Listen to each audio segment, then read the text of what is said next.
हाय दोस्तों, नमस्कार। ठंडा का दिन में कितना हाल चल रहा है।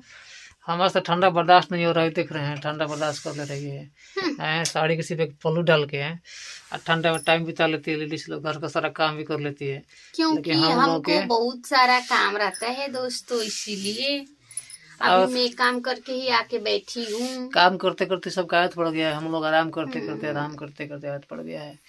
बड़ा मुश्किल में आज तो ऐसा लग रहा है बारह निकले ना तो ठंडा मार देगा। तारा वो के लो तुम भी बोलो, तुम भी बोलो। हमरा के लुकवा तड़न। वो लो, हमको पता चल गया ठंडा ना, इसको बताइए ठंडा मार देगा। ये तो हमारा ना ये वाला ना बहुत दर्द कर रहा है, पूरा ये वाला। क्या है? पता नहीं ठंडा मार दिया है क्या। ठंडा मार दिया तो और का गर्म पानी पियो, सेकवा लो उसको। तू सेकवा गरम को गर्दन मार देंगे, प्रेस कर देंगे।